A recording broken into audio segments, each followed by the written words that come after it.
En fait, Chris, quand je l'ai connu, en fait, il avait une grande envie, c'était de devenir policier. Et moi, j'étais assez réticente. Mais comme je le voyais galérer dans le travail dans lequel il était, j'ai finalement dit oui. Il le vivait pleinement et c'était super, jusqu'à l'accident où...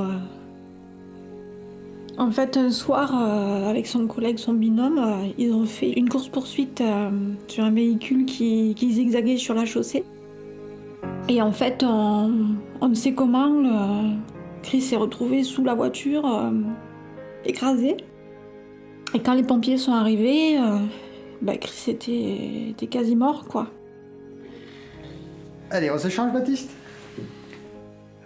L'avenir, ça a toujours été un point d'interrogation, parce que aucun médecin ne peut nous dire l'évolution de Baptiste, jusqu'où il va évoluer.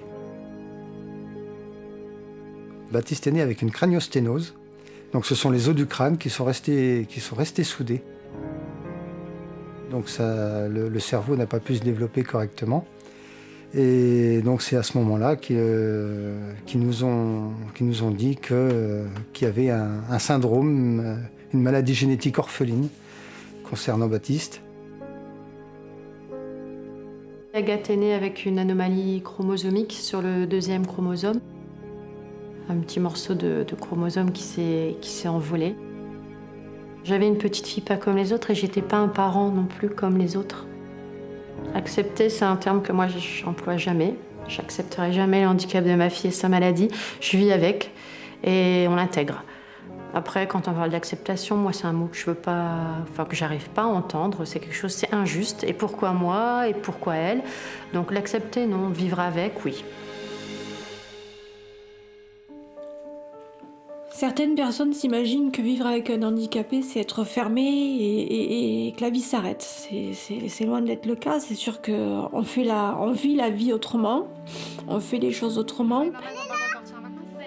Après, avec le temps, on se rend compte que nos rêves, c'était avant et qu'au jour d'aujourd'hui, on en a d'autres. Ils sont différents, mais ils sont plus beaux.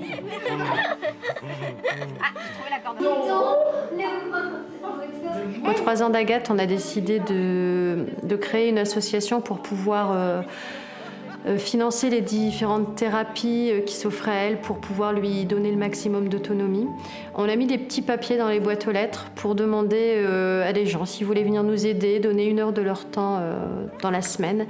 Et on a des bénévoles qui spontanément sont venus. Notre vie a pris un autre tournant, mais pas moins beau, en fait, juste différent de ce à quoi on s'attendait. Baptiste, sa grande passion, c'est le vélo, donc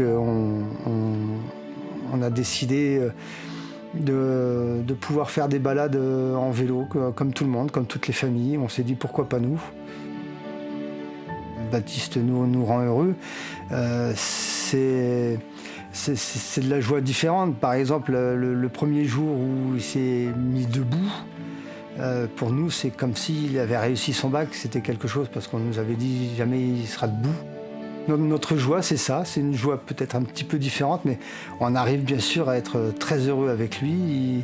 Il est plein de vie, il est toujours souriant et ma foi, il fait des câlins sans arrêt. On est heureux avec lui et je pense qu'il est heureux aussi parce qu'il a le sourire en permanence.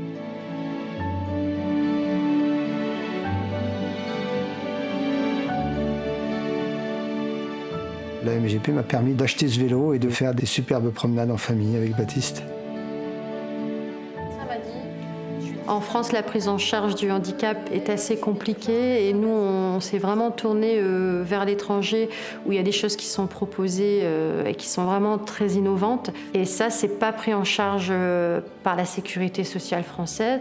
Et sans l'aide de la mutuelle générale de la police, c'est des thérapies auxquelles on n'aurait pas accès. Pour qu'on puisse sortir en famille, il a fallu faire adapter un véhicule. Il a fallu une chaise de douche, son fauteuil bien entendu, un déambulateur.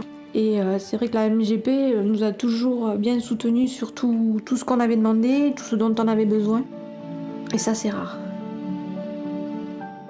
Fidèle à ses valeurs mutualistes de solidarité et d'entraide, la Mutuelle Générale de la Police Mutuelle, créée par et pour les policiers, a mis en place une véritable politique sociale à l'égard de ses adhérents.